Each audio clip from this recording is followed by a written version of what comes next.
You're listening to the Warlord Radio Podcast. Welcome to Warlord Radio Podcast, everybody. We are back. And we are here with a very special guest. We've talked about him on the show, I believe, because he's been such he was such a central part to early Diesel Beasthood. This guy is one of our oldest friends, like on the scene. No shit. He's been around almost since the beginning of STD. And that was like 2012? No, earlier, 2007. 2005, fuck. That's when we started, so we didn't know you quite then, but it wasn't long after that. I mean, it's been at least 10 years. But anyway, we have Brim Manson with us today. Yeah. Yay! Brim the one and only leader of the only. Coven Underground. Coven Underground for a form. What was the booking company you worked with us under originally? I cannot remember now. It's always been Coven Underground, man. Has it? Yeah. I'm fucking crazy then. But unless you're thinking of Neuropsych Entertainment. That's what I'm thinking of. Yeah, you did some work with Neuropsych, but you got us some of our first shows. I think we had just started, and I guess you saw us one night, or so. How did you find out about us? Him. Oh, thanks, buddy. Well, actually, what happened was I was like, okay, I was just go ahead and scroll through everything, and then I was like, okay, I'll send you a message. Heard no response for about like 2 weeks, and then he's like, hey, we can get Diesel Beast on. Right on, man. Really? No answer. This guy can do it. We were really bad about that in the beginning because I remember. Okay, it's funny that you brought that up because we had accidentally set up our band page to dump into the fucking spam account. And so one day Jason went in to like empty the spam and just saw like so many bookers just being like, hey, you want to play? And he was like, ooh, we fucked up. Yeah, there's a good 2 months where we dumped all that shit in the trash. Kids, check the spam file. Always check the spam file. Also, every now and then you'll find some really weird esoteric porn in there. Right? Just saying. Never know. Pizza Hut coupons and stuff. So, tell us a little bit about yourself, man. How long have you been promoting and helping bands and all that kind of stuff? Almost 13 years. Yeah.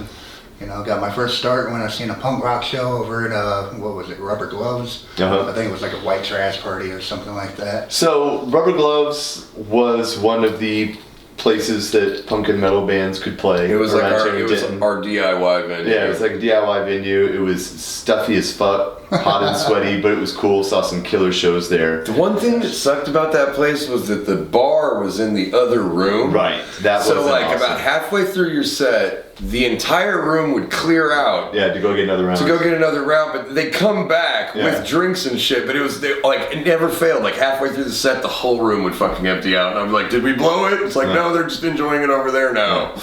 But then they closed, and now they're reopening. Yes, but I think that's it's what new I've heard. management. I don't know what's going on. So- there's been so many rumors at this point that I don't know what's true. I'm still trying to get a booking. I thought, yeah, us too. I thought they were going to level the place when they sold it the first time. That's what I thought. So I'm kind of surprised that it's still around, but I mean, that's cool because we can always use more places to play. Seriously, we need more venues. But anyway, I didn't mean to interrupt. I just want to throw that aside in there about Rubber Gloves. So you went from punk rock show at Rubber Gloves to like, and I mean, you were around here, like especially in Denton and Dallas and stuff. I mean, you're a pretty heavy booker. You're pretty busy. Oh yeah. Well, I try to keep myself not busy. That's the key. That's why I'm still here. Fair enough. You know what I mean? Consistent. How about Consistent. There you go. that? So how did Coven Underground like come about? When did you go? What made you decide to be like, I want to start booking shit? Do you remember the bands that you saw, the punk show that made you want to get into it? Honestly, I have no idea. That's such an honest answer. It's like, nope, I absolutely was 13 years ago. Actually, you know what? Let me think about that. I'm thinking of a name like the Fright Street Hooligans. Okay, that was a band. There was, I think they did kind of Irish punk. Yeah, they were pretty good actually. Oh yeah. But they were what they were like an amalgamation of like 3 other bands. Were they kind of like similar to like Dropkick Murphys or something like exactly. that?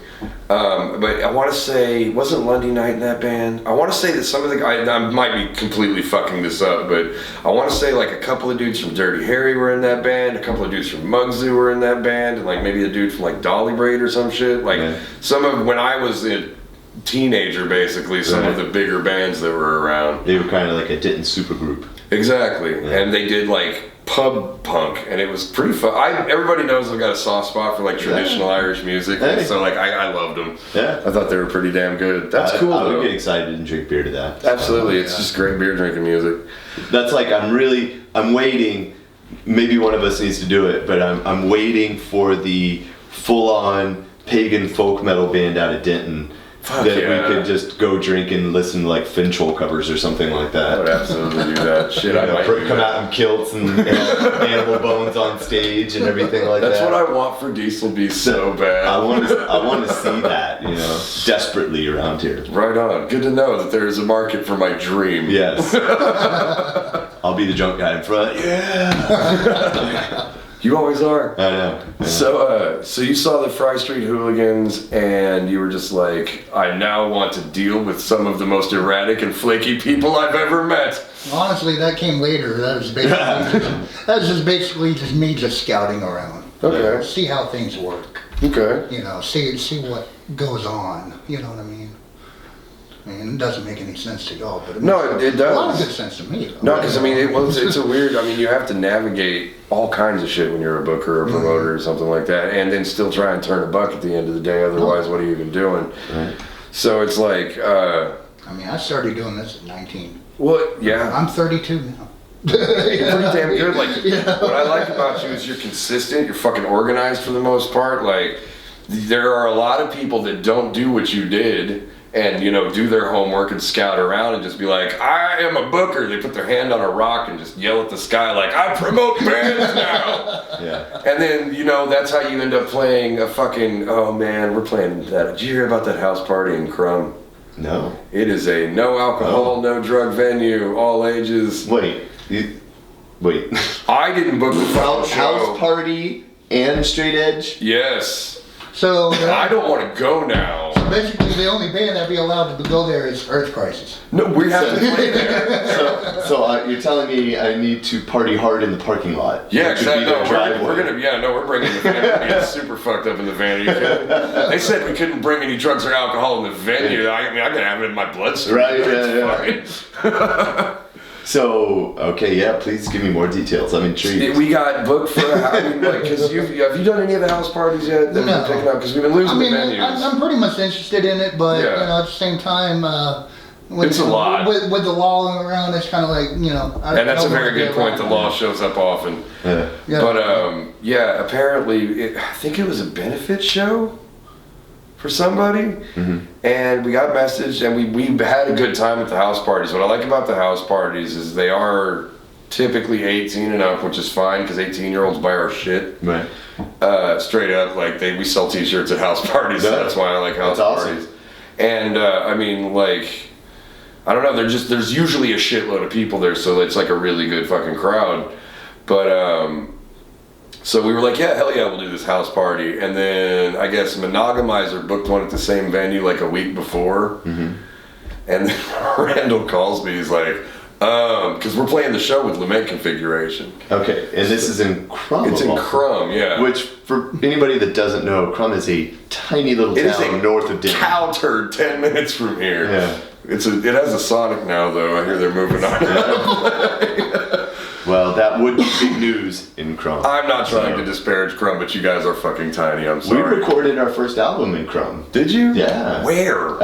Indian Trail Recording Studio with Harvey Gerst. Shit, yeah. No, I remember that place. Which was 2 double-wide trailers set up as his recording studios. That sounds right. Yeah. That's very legit. And yeah. it was like a trailer park. Like the first time we pulled up, we're like, what the fuck? But you step in and it's like Okay. super professional recording studio on the inside, and Harvey has like decades of work in the professional field of recording bands, and That's his all son right. Alex eventually went off and started his own studio. So it was a good experience, but the first time rolling up, it was like, fuck. No, that's a really good way to describe Crum. It is a really nice recording studio in 2 double wides. Yeah. That's a very good description of that town. But anyway, so I don't know if I'm supposed to be saying this on the air. I might catch some heat for this, but Randall calls or puts me and Joe in a group text, and he's like, bro, just so you know, it's like, this place is fucking hard to find. The reason that it's like all ages is because the people who own it's kids are there. And they're like, okay, I've got a 6-year-old. Like, I don't want my 6-year-old around a bunch of fucking drunk assholes either. So I get, but he was like, yeah, it's alcohol and drug free. And I was like, it's a metal show. Right. And I was like, is it straight edge? And he's like, no, there's just children there. And I was like, what time are we? And he was like, we played at like 11:30 and the kids were still up. And I was like, this is going to be fucking weird, man. We're playing the show in like 2 weeks. So anyway. So basically, in other words, it's a broke down Chuck E. Cheese. Yes. Right. And Diesel Beast is the fucking robot band. I like it. I think we're playing with Lament. See, that's the fucked up thing is the bill's great. We're playing with like Lament Configuration and Stone Wolf. Yeah. Which is an awesome show. You know what I mean? But it's like, time. yeah, we're gonna have to get fucked up in the parking lot Right. or the driveway. I'm not really sure how that works. Interesting. It's gonna be entertaining. But my point was, if you don't scout around and do your homework like our good friend Brim did Right, here, you end up like playing Diesel Beast. like Diesel Beast. Yeah. Ooh. This is not the first time. We'll go down a lot of rabbit holes. You'll see as the Yeah, we don't like to stay on continues. topic. So, but please continue with you were starting to dip your toe in the water of checking stuff out, and then what was the first show that you actually booked? Oh, let's see. It was August 25th, 2007. Fuck. I don't remember the day of our first show. No. Who was on there? Mold Company. I'm sure you know. Yeah, I know Marty. Yeah, I know Marty. I've known Marty for a I long would say time. we're still around, man. Me I really too. do. They were awesome. They were just so and Jackson genuinely Food. nasty. Yeah. You know what I mean? Oh yeah. Yeah, I don't know that band. They were around again. The kind of one of those because there was this time when Denton actually was straight up just like this little bubble. Oh yeah. And it kind of still has that bubble to it, but like for a while, like there were just bands that didn't have to go on tour because they sold tons of shit just in town. Yeah. And they were one of those bands, along with like Brutal Juice and Zebrahead was here, and Zebrahead came through here. They weren't from here, and then the fucking. You remember the Bloodhound Gang just used to be here all the time? Really? Oh, They played at the Delta Lodge like all the fucking time. I had no It idea. was so weird because it was. I remember walking in there and just being like, "Huh, this band's playing Bloodhound Gang covers," and I was like, "No, that's the fucking Bloodhound." That'd be a weird niche to fill, It was being very a strange. Bloodhound Gang tribute band. Oh man, somebody's got to be doing it. I'm sure. How the fuck do you pull that off? Right? There's a Rat cover band, and they're good, but like I don't understand why you would make a whole band Right. for Rat. I mean, I don't get myself involved in all that. yeah. It's just strange. Believe it or not, they make the money. They do make their money. I am not bagging on tribute, and here's the thing though. I've got a little bit of a hot take here. I'm not bagging on any tribute bands or cover bands that make money playing shows because you're doing a performance and you should be paid for that performance, and you put asses in seats, you keep the drinks flowing, like you're fulfilling your end of the job. What I don't like is tribute and cover acts that start having their own merchandise that completely rips off the fucking merchandise. And I'm like, that's bullshit, because now at that point you're just straight up making money off somebody else's IP. Right. So that's my hot take on that, and we have a ton of fucking bands around here that do that shit. Absolutely. So don't do that. Make your own shit. Right. You can play somebody else's songs, but for fuck's sake, design your own t-shirt. Right. Good point. I agree with that. So 2007 was your first show. Do you remember when we met? Like, I know it was at Andy's. I'm gonna say either 2008 or 2009. Yeah. One of those years. So about 10 years. Yeah. Do you remember who you were on with? I don't. Do you? Silent Holocaust, maybe? I don't remember. I don't know. Long time. So how did you just like Silver Tongue and approach them, or I just did my scouting. right on? You know, at the time, MySpace was the popular place. I remember. So I was. That's a bad neighborhood now, my friend. Yeah, I know, man. It's sketchy. Bad side of town. So, I know, because I'm curious as to how this went down. Like, what was it about Silver Tongue? You were like, I fucking want to work with this band. They're just very unique. Desperation. Honestly, no. Silver Tongue was very. I know exactly what you mean. I've said that shit on this show so many fucking times. Doesn't nobody sound like Silver Tongue Devil? For good or bad. For good or bad. Right. We talked about that too. I mean, as you mentioned, nobody can say what kind of genre you guys really are. Exactly. I do agree to that, but at the same time, I see a lot more thrash and rockabilly to it. Oh, yeah. Rockabilly, really? What elements scream rockabilly to you? It just has that punk feel to it. I would say that. You know, that horror theme to it all. You can definitely tell it really has that. Inside Craig, yeah, it may be way deep down inside Craig, but there is like a cargo shorts wearing punk rock kid just beating the shit out of a cop with a skateboard. Right. Everything but the cargo shorts part. Nah, that kid's rocking hard cargo shorts, buddy. I'm sorry. There you go. There you go. Game recognized game, Craig. Right. No, but because the first time I saw Silver Tongue Devil, I was immediately just like, what the fuck? And I stood at the front of the stage and watched the entire show, and I was just like, I've never heard a band that sounds like that. And so, yeah, that was a good call. Do you remember the first Silver Tongue Devil show you booked? No, not that one either, huh? Nope. Yeah, I just remember talking to you after the show, and because you're not hard to miss. You know, the Amish stalker walking around. And I was going to tell him outside, but I wanted to save it for the podcast. I'm sorry to interrupt. Yeah. But, as you guys know that listen to us, we have a good friend that comes on the show quite often, Dr. Paul Bones. shout out to Paul. Shout out to Paul. Paul came to that show you guys played at J&J's with Combat, and Brim was there, and it was before I got there. And you know how Paul is. He's a strange cat. He hate watches everything, and he's just kind of a nervous dude, but not in a nervous like he's scared, just more in a nervous like, I don't know about any of this shit. So, it was before I get there, he's like, you coming to the show? And I was like, yeah. And he's like, you will never believe it. There is an Amish undertaker walking around right now. And just like, he won't say anything. He's just staring at everybody. And I was just like, oh, that's Brim. Brim's cool as fuck, dude. But it was so funny that as soon as he described you, I knew exactly who the fuck he was talking about. He's like an Amish undertaker. And I was like, yeah, that's Brim. Yeah, that'd be your perfect wrestling persona. It really would. No, like I want to use you in a horror movie. So I'm all for that. there was an Amish wrestler. His name was Roadkill. You remember Roadkill? I don't doubt it. And his move was the chicken choker. I think, if I'm not mistaken, in his promos, all he could say is chicken, right?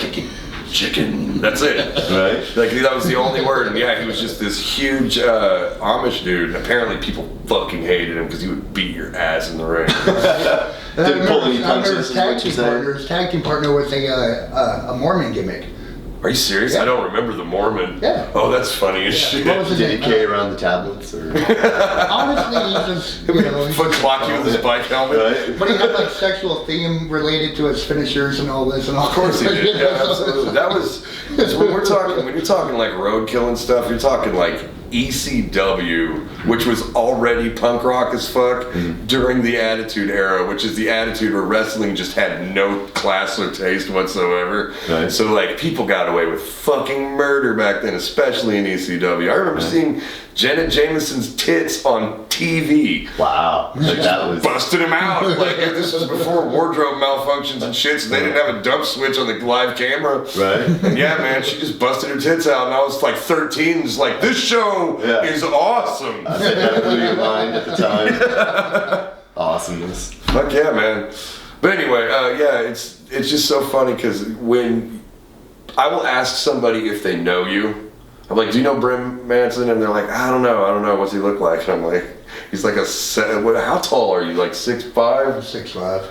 Like 6'5", 300, maybe over 330 pounds. Yeah, that sounds about right. It's like, yeah, he's like this 6'5" Amish undertaker, and they're like, oh yeah, I've totally seen that dude. You're hard to miss. You stand out in the crowd, Right. Now, you mentioned, he kind of freaked out. How many times or how many people have you ran into that absolutely terrified him? There's been a couple where they're like, I had a friend, and I don't know if you remember this because I actually ended up introducing you to her, and then you guys were cool after that.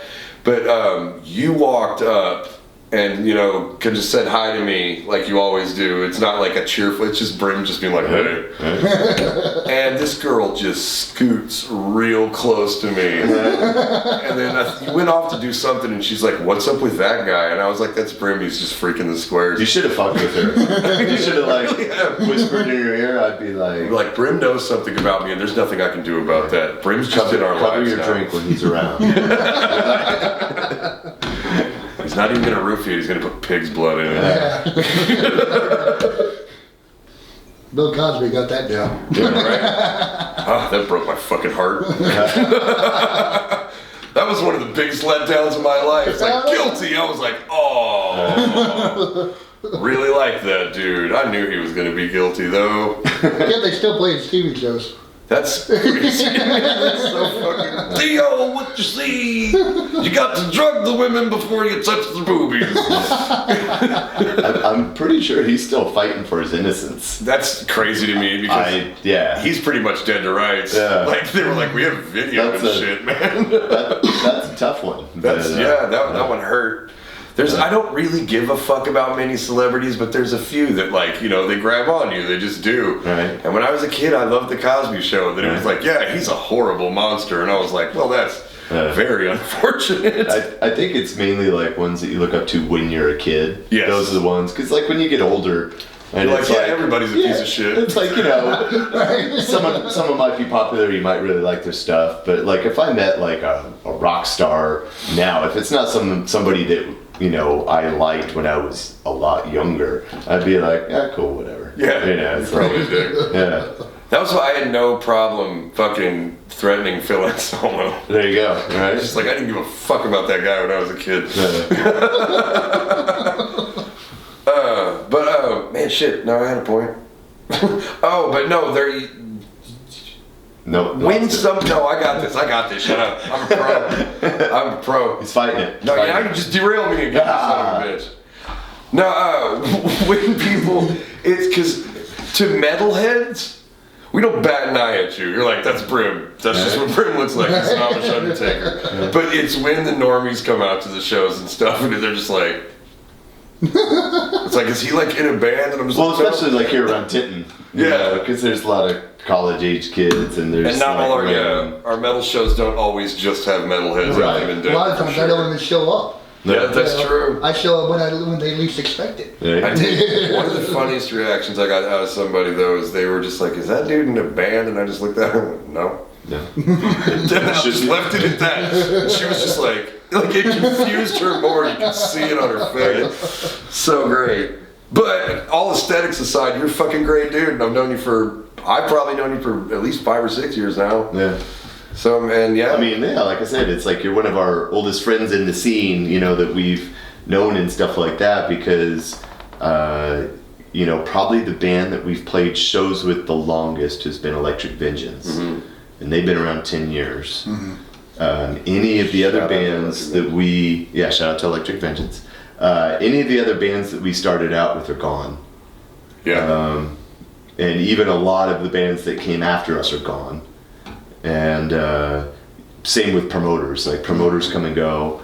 I mean, we definitely have friends with promoters, but you're the longest running. Mm-hmm. You know, that's been doing it consistently. So, yeah, and shout out to you. You booked good shows, you know what I mean? Like, I have not really played a shitty show that you booked ever. Well, and another thing that... see, I'm not afraid to lose. Right. I know that, yeah. Well, another thing that's great about what you do is that you go to shows. Like, whether it's your show or not, is you'll go see the Infamous, you'll go see Diesel Beast, you'll go see Monogamizer, other bands too, like down in Dallas and stuff like that. Like, you'll go out to a show whenever you can, as opposed to just your show. Right. And, you know, because like some promoters will like work a club and then they just are there at that club when they're working. Sometimes they're not even fucking there. And sometimes they're not even fucking there. But it's like, it's like you're actually there, you obviously care, you're out supporting bands, you're networking, talking to people. So yeah, I mean, it's like, that's pretty rare. Yeah. You know, for no matter the genre, that's pretty rare. Agreed. So, you know, it's I've been playing live music since I was 13 years old. I've done tons of bookers and club owners and all kinds of shit. And like, And I love you, Spencer. I really do. But you fucked me over less than War Baby has, man. And I love Spencer.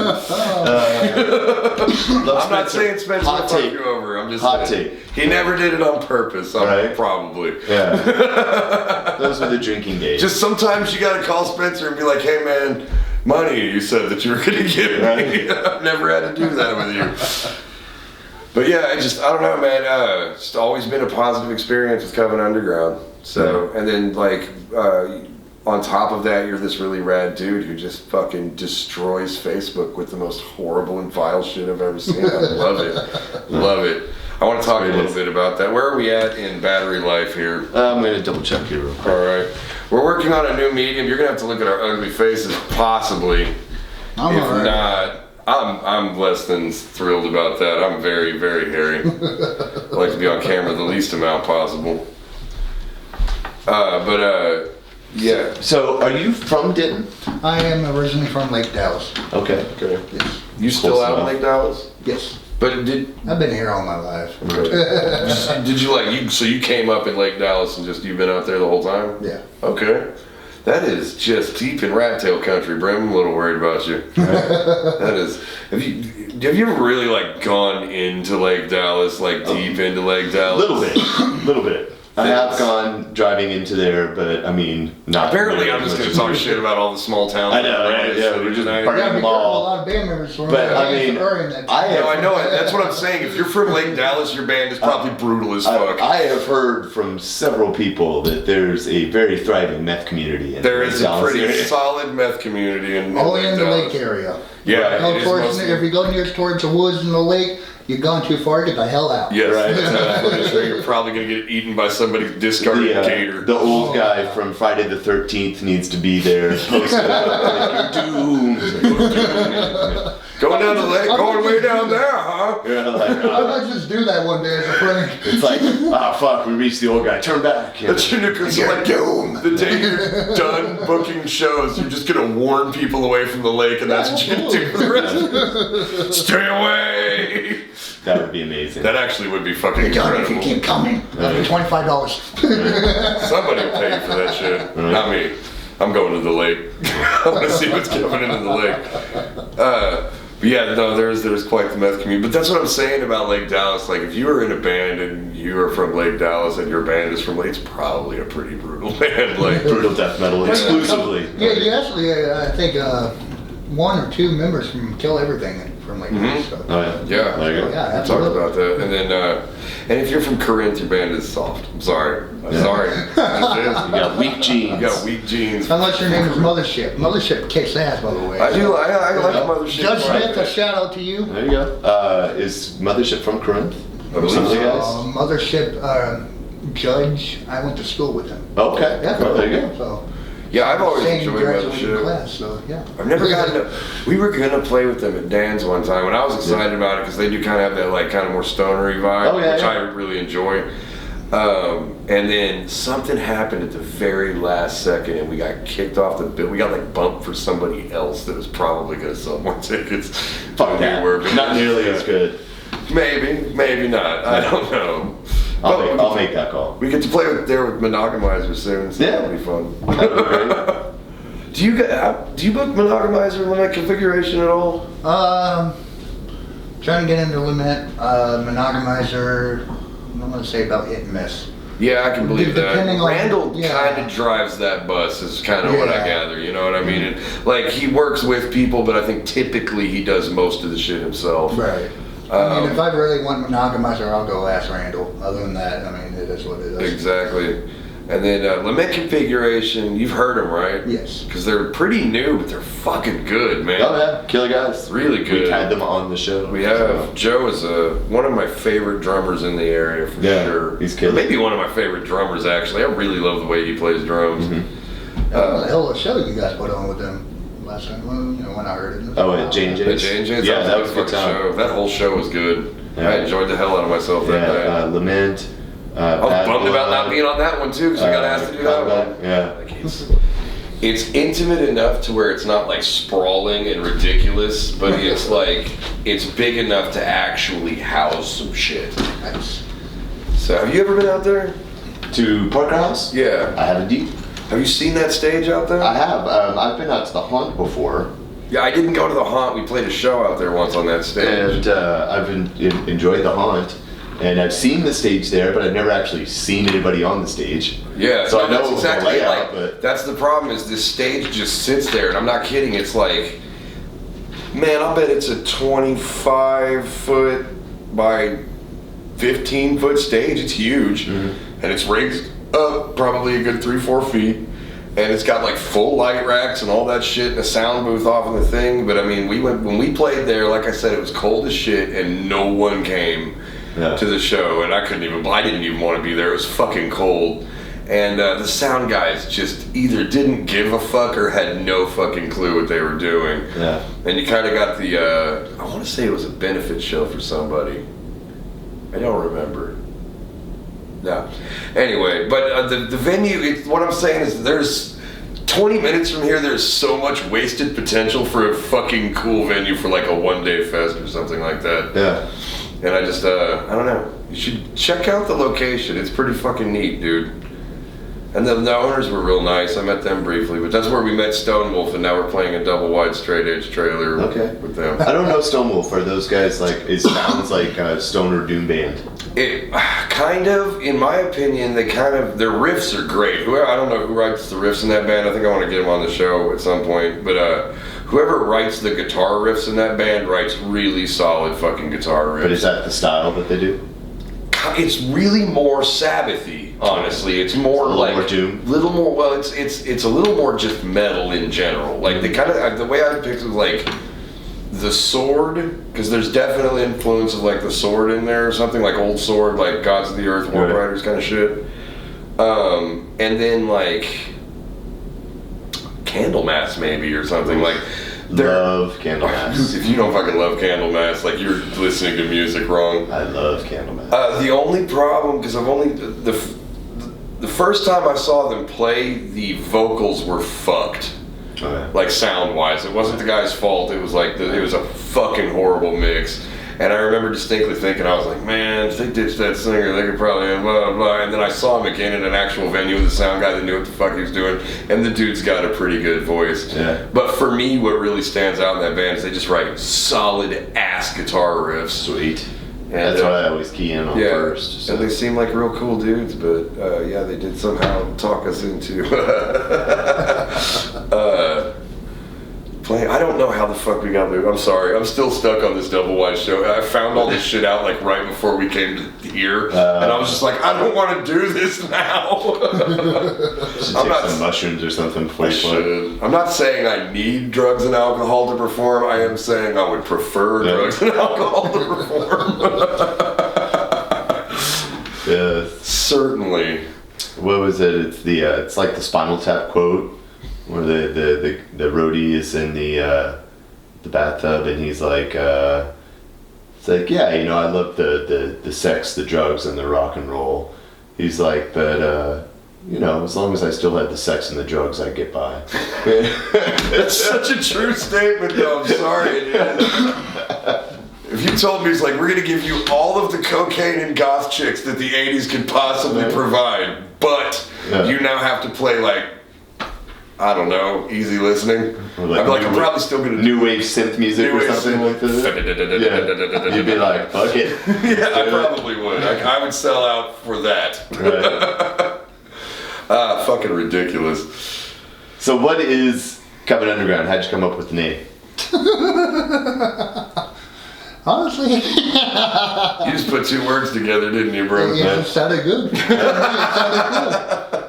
That's exactly how band names were formed. You know, and then Diesel Beast. Right? later on throughout the years, I figure, you know what? You know, you, me, who I put in, who I want in, we are the Coven. Yeah. This is our underground. This is our Coven Underground, Yeah. and I love doing shows for you, man. Yeah. Do you have your eye on anybody right now that you might want to bring in again for some shows? Honestly, no, not anyone particular. Do you do shows with Combat? You do shows with Combat, right? Yeah. Okay. That's what. In fact, was that a Coven Underground show you played at Jam Days? It wasn't. Okay. No, it was just something that we put together. And then we're doing one for you soon. September 7th. Oh, I guess that's further off than I thought. Yeah. But yeah, I'm just trying to think of I'm trying to think of bands that I know that I think that you might be interested, so I could just plug them in case you weren't aware of them. But fucking Penis broke up. I know. I heard about that. Made me so goddamn sad. Joey moved, right? Joey moved, yeah. Fucking shit. Penis, one of our early guests. R.I.P. Penis. You guys were fucking two-man awesome. band, killer band. They were their sound was huge. They were two guys, and their sound was so big. I worked with them before. Oh, had you? Okay, cool. And but then their asshole asshole singer guitar player has to have a life. Joey, I need a job. Has to make money and pay my bills and buy a house and provide for my family. Not metal. Fuck you, Moreno. Yeah. We love you. Absolutely. I'm not in this conversation. But have you heard Josh's other band, Run the Asylum? Run the Asylum was bad. Yeah, I hadn't heard them, but he sent something to me not too long ago. We're gonna get those guys out here because Josh is killer anyway. Very cool band. They just put out a new single. They've got a new album coming out soon. I don't know when, but I know it's soon. And we're playing with them this summer at Brain Dead Brewery down in Deep Ellum. I still want to play that place. Yeah. You keep telling me I need to play it. Yes. I still have not booked it. It's the opposite of Straight Edge. Yeah, yes, thank you. God, that would be great. I'm so mad about this show. I want a beer now. I wish I had a beer. Just, fuck this. Of our next 4 shows, 3 of them are breweries. Awesome. I need to get on that circuit. Right? Just tour around. We just play breweries exclusively. Which would be great. We're all disgustingly drunk all the time. Yeah. It's so fun. Or dispensaries in Colorado. One or the other. You could hopscotch breweries until you could get to dispensaries. Right? Oh man. I fucking couldn't see my feet by the end of that. It's like Carrick's just dead. Carrick was the first guy to OD from marijuana. So it'd be like that game Oregon Trail. Exactly, yeah. Make the Oregon Trail, except it'd be people wouldn't get to harvest my organs after I fucking died. And you don't really drink at all. I don't think I've ever seen you drink. No. Yeah, I just now realized that. I have a couple of shots every now and then. Yeah, every now. I think because the only time I ever saw you was when we played your birthday show, which was a fucking blast, and everybody you invited got drunk as fuck. But yeah, that was a couple of years ago, right? And you did a birthday show at Andy's. Yeah, I think so. And I think, dude, I think I saw you have 2. I remember because I kept trying to buy you shots and shit. And you were just like, I don't drink, and I was like, well, fuck. What I mean is, I don't drink in public. I'm trying to maintain the image. The image, right on. I didn't mean to blow up your spot. Yeah, the whole Amish thing, man. The whole Amish thing. Yeah. Shall not taste a drop of the rye, English. Right? If you notice, there's no zippers on his clothes. Not at all. Right? It's just hooks. We never wear buttons once. Fuck, can they run? You know what would be amazing is if you could have a horse and buggy lined up outside the That would be fucking amazing. Yeah, dude, check this out. This is what's going on in my head. Brim rolls up in a horse and buggy, but the horse is like a skeleton horse with flaming eyes and shit, and the buggy's just all Dracula style with huge fucking tailpipes coming out of the back of it, flames up the side. That'd be amazing, but I would pay money just to see you roll up. Just to see a regular, Pennsylvania horse. Yeah, just pull up and park in front of Andy's and get out and feed the horses a carrot and just stay. 'Tis a fine building, but 'tis no bar, English. I just roll with it nowadays, you know. God, that would be so fucking. Just start knitting. All right. That's what you really want to freak people out at venues. Just start knitting. Yeah. Right? Stand there in the shadows. Act like what I know what I'm doing. Every now and then, when somebody looks at you, just. Right. And then go back to your fucking knitting, dude. Oh man, Paul Bones would have shit himself. Not a bad idea. We're gonna work on that. Totally.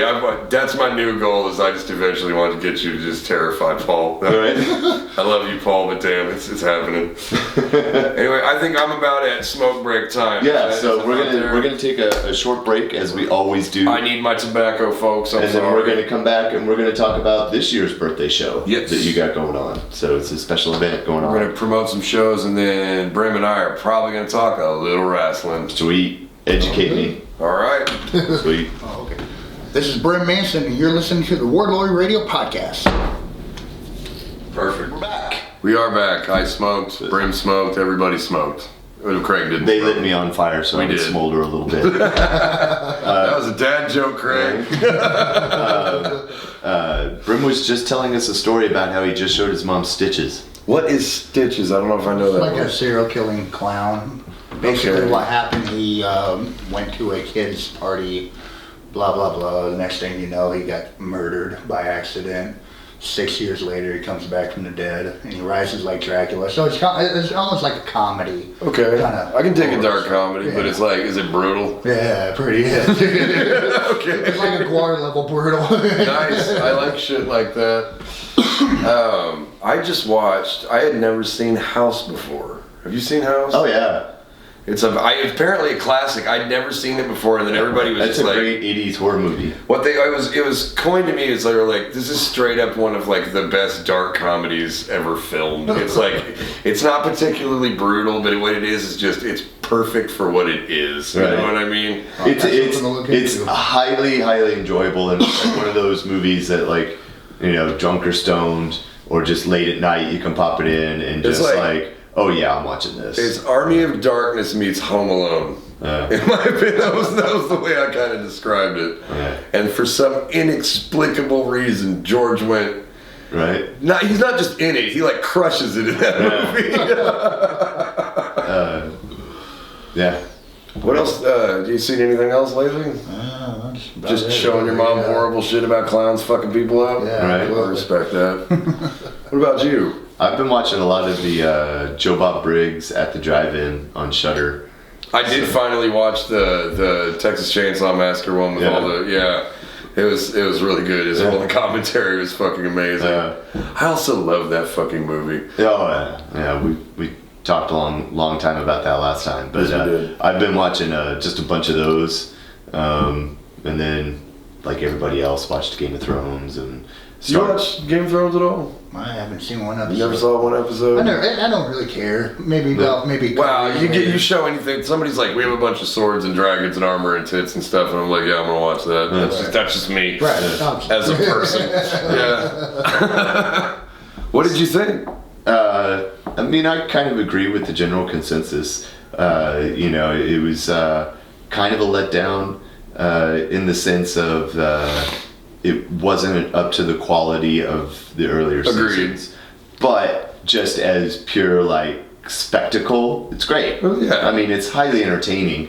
I mean, it's just it's kind of like one of those things where it's like if you're going such high quality for a while, and then if it drops, that drop for any other show would be amazing. Like if you just were watching a random show and it had that ending, you'd be like, holy fuck, that's amazing. Yeah. But because it was Game of Thrones. But because it's Game of Thrones, it's kind of like, you know, like the first Metallica album that they put out that you didn't like. You're like, this is terrible. Because you're so used to, you're so right, you know, Ride the Lightning, Master of Puppets, you know, and Justice for All. It's like, wherever that falls for you, everybody has that. I like Metallica all the way up to Saint Anger, and then I hated Saint Anger so fucking much. Yeah. And then I have not really liked anything they put out since then, man. I really haven't. I didn't even like Death Magnetic. For me, it's been real spotty. I mean, they've had like some songs that I've liked. Yeah. And, you know, to give them credit, they still put on a great live show and they play all their old stuff, which is awesome, as they should. But yeah, I'm not like I'm not playing the album of Death Magnetic or the new one or anything like that. I'm playing like a few tracks here and there. I'm curious what you listen to in your spare time. Right? Honestly, besides the Amish, you know, harp singing or whatever. No, honestly, I do listen to that every now and then. But why would you not? I mean, you know, honestly, I think it'd be about, you know, just the general metal, you know, the metal maybe thrash death metal. Mainly I'm more of a death metal kind of guy. Do you typically stick to more local bands, or do you listen to a little bit of everything, or do you stick with, okay. Do you have any current favorites right now, just of what you've been listening to? Honestly, I don't even have much of a favorite. I mean, I've been listening to some stuff from the hippie eras, from, the 60s, the 70s. Some of that proto metal's fucking amazing, dude. Oh, I love Seriously. it. It's awesome, And then you got your traditional, like the Electric Prunes. I've been listening to them here lately, so. That's a good band. But yeah, that's about it. I kind of freak out. Like when I made that flyer for, what was it, September 7th, when I made that flyer, that was just me getting the from the 60s. Nice. That shows through. Yeah, that definitely shows through. So tell everybody about the show that you've got coming up September 7th. I mean, I'm sure you've got more besides that, and we'll talk about those, but this specifically is pretty unusual. Well, it's unusual for a fact that you got a big touring band coming through. I'm not going to mention that name, one of them deals, but I think everyone knows about that. Right. It's more of a complication of, promoting one show and not the show that I'm trying to work on. You see what I'm saying? Right. That's why I don't throw it all out there. Fair enough. But yeah, I got September 7th over at J&J's. It'll be the first time that I ever booked at J&J's. Really? Won't be my first dancing didn't. No. Right. But, it is what it is, Well, I mean, we keep bitching about the fact that we're running out of venues, and I mean, J&J's isn't the fucking Taj Mahal, but it's not a bad venue by any I like stretch. it. It's a dirty old basement. My only gripe is that it's hot as fuck down there. Oh, yeah. Other than that, I love that fucking place. And the pizza's great. Yeah. I haven't had the pizza yet. Try it out. It's fucking good pizza. I like it because it is exactly what you would think a basement show is like. Yes. And I love there's a big Virgin Mary painted on the back wall with the Schlitz logo. Yeah. It's fucking great. But it's it's all ages. You can charge whatever you want at the door. You could have it nothing or 20 or whatever you want to do. And it's like the show's got to be over by midnight. Yep. And other than that, have at it. See, and I don't hate that, because even if you're headlining a show like that, like, you can still go hit Andy's for last call or whatever after you're done loading up. Like, it's kind of nice. And it's cool. I'm glad that there's an all ages venue around here, because that's really important.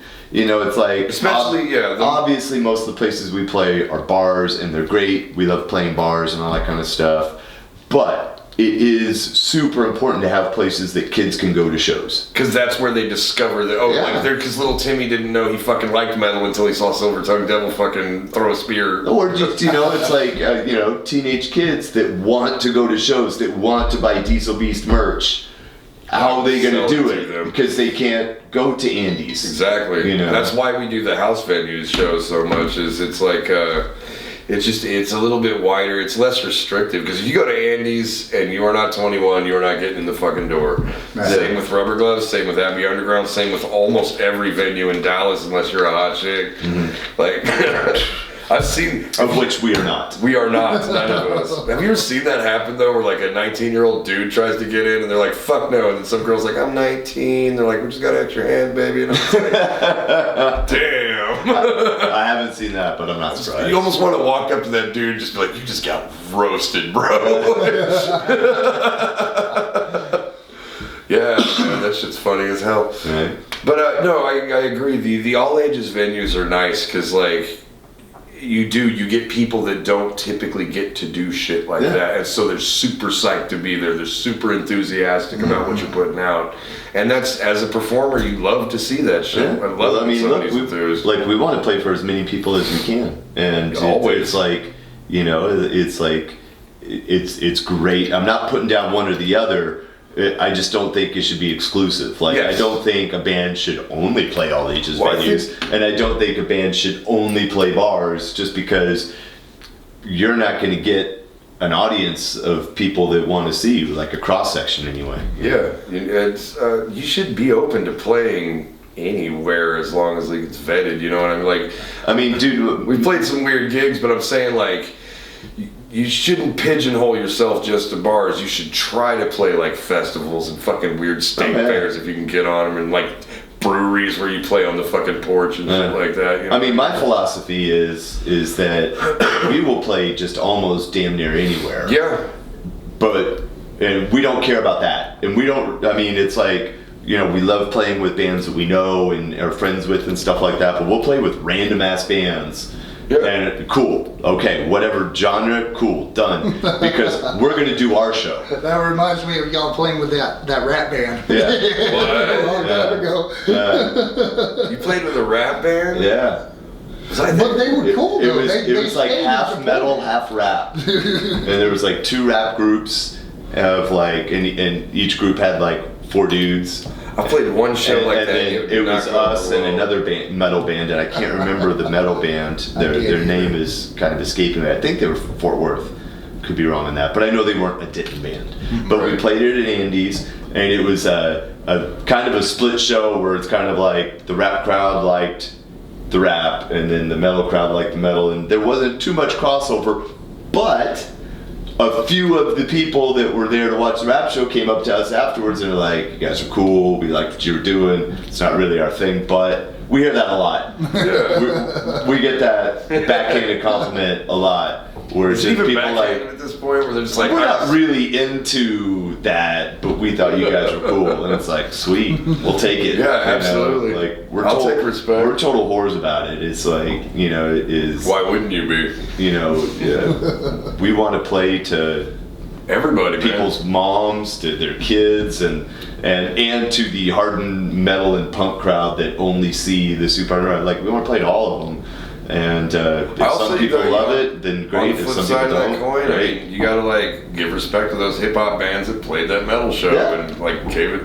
Because we did that one time at Curtain Club where they split it up, hip hop and metal, and it went over like a fucking turd in a punch bowl. Yeah. Like it did not go well at all. And sometimes they don't. Like sometimes they totally don't, and that's fine. I mean, then again, I'm not advocating doing only that. Yeah. But I do think you have to step outside. You should be open-minded. You got to step outside of your comfort zone, like if you want to reach new people. And to me, then again, it's like the key issue is we're going to do our show no matter what. Right. Like, we're not going to cater to, oh, we got to tone it down. No, you're hearing your mother sucks cocks in hell. Yeah. I don't care if your 3-year-old's in front, you're hearing your mother sucks cocks in hell. That's just the way it goes. It's not the first and if you don't want that, you shouldn't watch us. Yeah, you should go. Yeah. You remember that guy that prayed? Yes.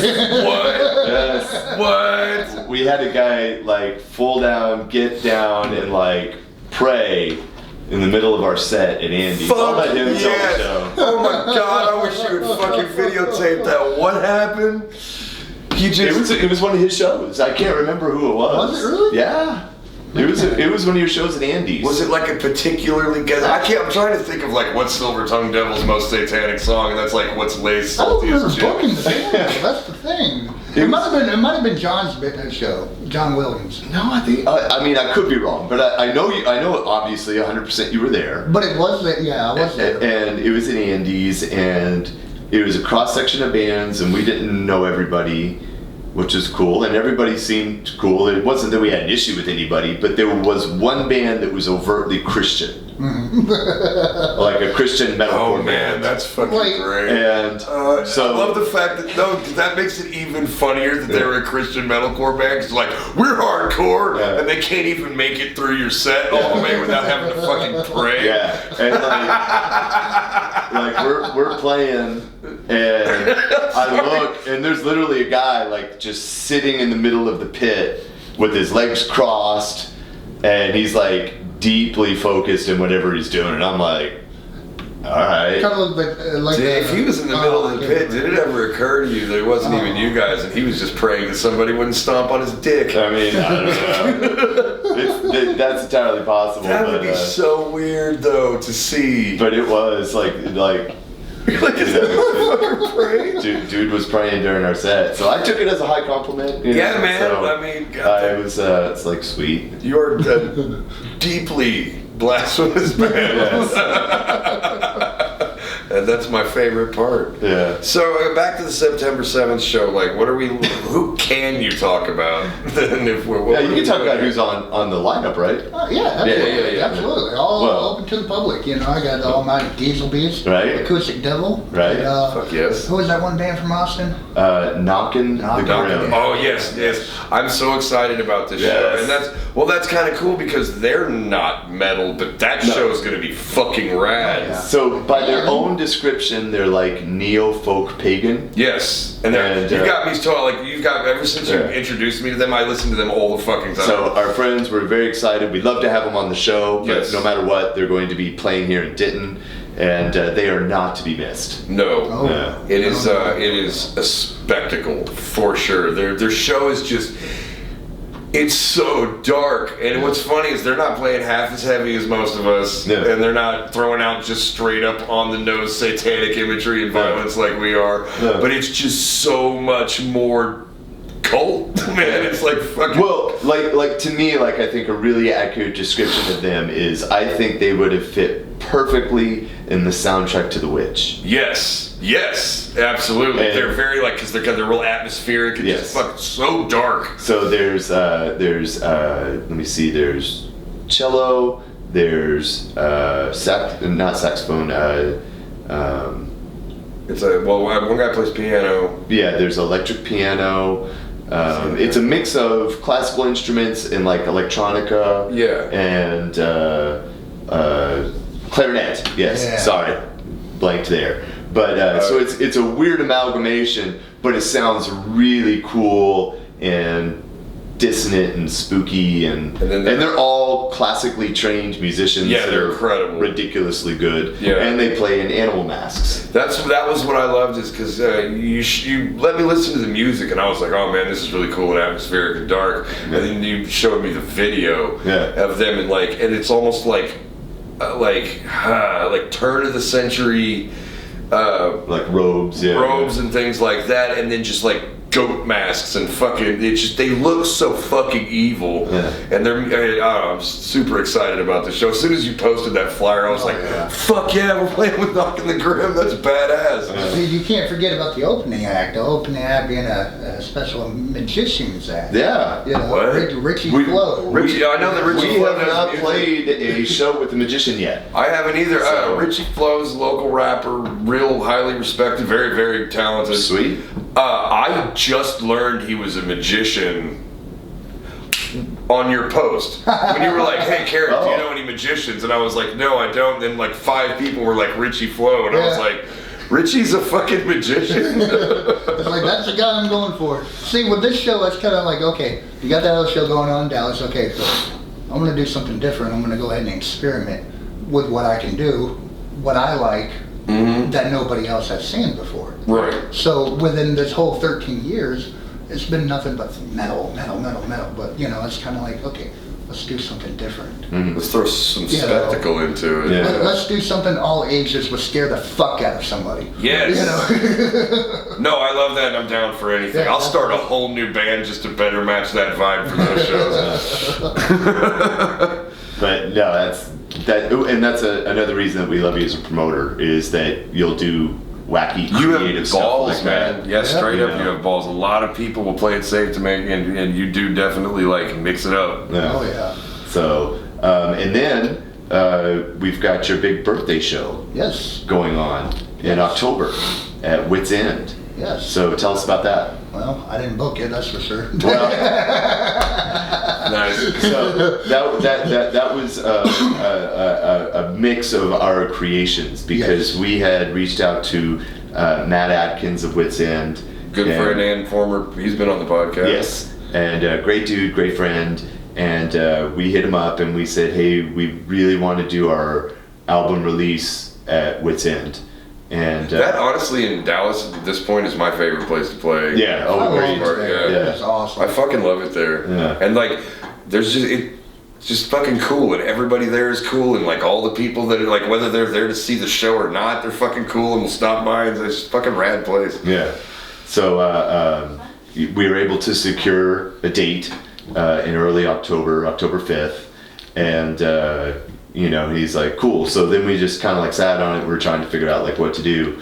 And we said, well, we want to bring Brim in on it because he's one of our longest running friends. Yeah. You know, so, and he's like, well, perfect, because that would be right around my birthday. So we're like, done. So Brim's it's a birthday show. Birthday show. It's our album release.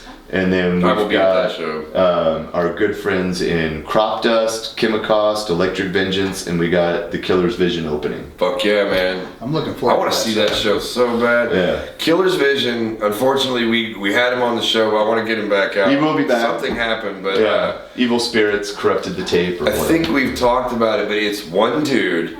It's totally experimental and it's super fucking heavy. And he just chops up mannequins and it's just fucking. It's gnarly ass stage show. Yeah. So yeah, very exciting performance. Absolutely going to be at that show. And then Crop Dust is one of my favorite live shows in this area. Period. And I'm so fucking happy that I also got another again. show going on August 31st over at Diamond Gems with Silver Tongue Devil. Headlining on that is the Almighty Demon Seed. Yeah. Them on. Long running Fort Worth death metal band. Oh yeah, I got Reviled on there. Texas Murder Crew. Nice. Was Interment on that one? No. I was Who going else? to get them. Who else is on that with besides those guys? I know there's somebody else. Demon Seed, Reviled, Texas Murder Crew. You guys, Macabre Eternal. That's right. Yeah. I've never heard Macabre Turtle, but that's a great fucking name for a band. Oh, Right? Yeah, that's awesome. Yeah. I love it. Check them out, man. So They used to be known as Core Desolation. Yeah, well, I remember Core of Desolation. We played with them at Wits End, as a matter of fact. And I remember my distinct thought about Core of Desolation is just like, this is straight up like old school first wave real death metal. Oh yeah. And you know, because a lot of people, you know, they play what today's version of death metal is. Right. And those guys were playing like fucking Jacksonville, Florida, 1989 death metal. Right. And I really enjoyed that band. Yeah. That was years ago. Damn. Yeah, so Nate, he's the guy. It's his new version of that band. I think it's a lot of new people. I'm not exactly sure of the background because we haven't played with them yet. Mm-hmm. Like you, we played with Core Desolation, and we haven't played with Macabre Eternal yet. So I'm excited for that show. That's going to be a killer. That's a one. dope ass. It'll be the So first good. time seeing them as well. So August 31st at Diamond Gems with that one, and then September 7th at J&J's with Diesel Beast and Knockin' the Grim and the Magician, and then Saturday, October 5th at Wits End.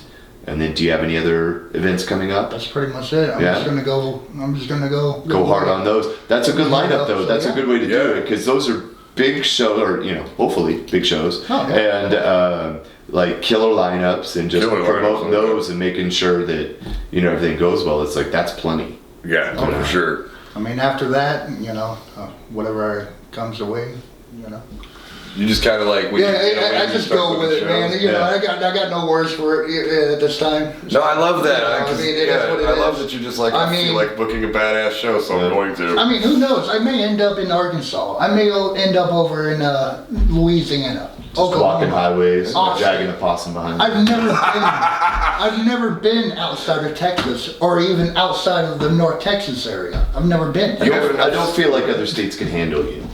I feel like Pennsylvania, perhaps. I don't think so. I think New York would be good.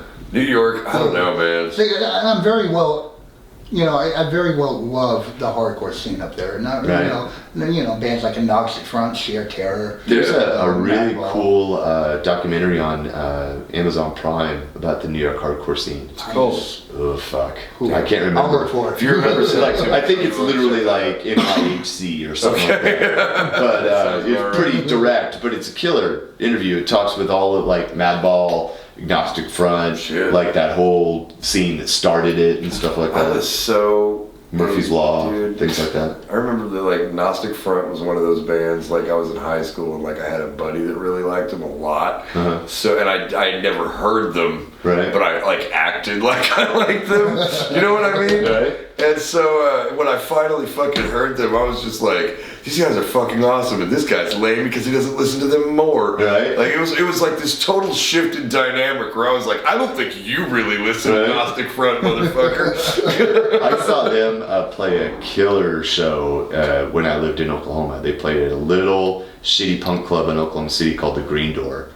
and it was a Got an old piano and they played it hot. it was a shitty little punk club with like crap AC, and it was them and TSOL, and it was fucking packed to the tits like sardines. And literally the first note is crowd surfers everywhere and fucking pits breaking out and elbows and shit. You can't even move, and somehow people are pitting in there, and it was just madness. But it was, even though it was like a shitty venue with shitty sound, it was a perfect place to see that show. Fuck yes. It was just like everything you imagine like a hardcore punk show. Dude, I didn't tell you, we had, and in Diesel Beast, had a fucking crazy ass pit at the Andy show that we played last. Nice. We never get pits. Like, we're a good band. Right. People like listening to us, but we're not really a pit band. You Right. know what I mean? We're more like stand on the mountain and fucking let lightning strike your axe band. Right. But yeah, this one fucking drunk dude, as soon as we busted into Madness, Yeah. he just starts fucking throwing motherfuckers around, and then those guys got like so many other people involved in it, and it just stayed that way for the rest of the fucking show. It was insane. It was easily the biggest pit Diesel Beast has ever fucking inspired. Nice. So shout out to Robert Duffy, you beautiful drunk bastard. You started a crazy ass pit at that show. I actually have a question, because now you're booking a magician and knocking the Grim and shit. So like, have you ever thought about promoting shows other than like music shows and things like that? Oh yeah, absolutely. What kind of thing would you have your eye on? No, honestly, maybe magic shows. Magic shows? Yeah. I don't know why I think that's fucking awesome, but I would go to every one of them. I don't know why. I think it would be pretty cool. I mean, if I can get into the improv, that'd be great. Have you all like always been a fan of magic, or is this just like a new hair up your ass, or what? I've always been a fan of it. I That's can it? never do it, but I always love it. It's a skill. I've known of like one legit like illusionist in my life, and they're not really allowed to show you much just because they're like, if people find out that I showed you this, that'll blackball me from venues. Well, what about guys like Penn and Teller though? Because they show everybody everything, but it's still. I don't think They still, but if you watch that show like Stump Penn and Teller or whatever the fuck it's called, like, they'll whisper the illusion in the guy's ear, but they won't like straight up just expose the illusion on air. Mm-hmm. You know what I mean? It's like I learned about this because they found out who the fuck the guy was. Do you remember the like Behind the Magic or shit special that came out with the guy in the black mask that was like ruining all the magic tricks for everybody, and you find out that the fucking hot chicks are really the ones doing all of the fucking work. Yeah. Well, I know the Amazing Randy did that too. Yeah, Amazing Randy. But Amazing Randy just didn't give a fuck, and he exposed everybody. Yeah. He's like, oh, you're psychic that can move phone book pages? The fuck you are, motherfucker, and I'm gonna tell you why. But that's exactly why I love him. Yeah, Amazing Randy's fucking great. Yeah. I can watch just YouTube videos of him just explode. The look on the people's faces when he just totally has their number and they know that he has their number is fucking priceless, man. Well, he still has a standing bet. He is passed. Yeah, yes. But I mean, I'm sure his estate would pay, but he had a bet for like 30 years, like of $1 million. $1 million to They said that anybody. anybody that could actually prove any kind of paranormal extrasensory activity to They him. didn't even have to do that. They just had to do something that he couldn't figure explain, out. yeah. He was He's basically I'll like, give if you you $1 can stump me and give me nobody took him up not on one it. fucking person took that money. Because man, he had a show for a while that was fucking amazing, and then he would also just like travel around and just like bag on people because he viewed them all as scam artists. Basically, he was what you're doing is exploiting. You know, you're not presenting this as entertainment. You're presenting yourself as something special. And he was like, "Fuck that!" Which is exactly why I loved him. It's like he knew all the tricks that they were employing, and it's kind of the same thing with like Penn and Teller. They do a lot of the same thing, but they do it more. They're first off, they're much more focused on the ones who are there to entertain. Sure.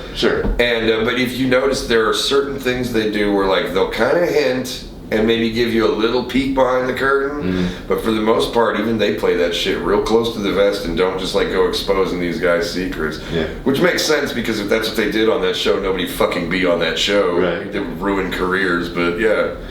So like, what kind of magic shows do you have? Like just like big spectacle illusion shit, or like just whatever's there, really. right on. As long as it's not David Blaine, I'm alright. David Blaine is not a magician. Standing on a pole for 4 days is impressive, but it doesn't make you a fucking magician. One of my favorite VHS tapes that I sadly no longer have was an Iron Maiden concert that they did with a magician.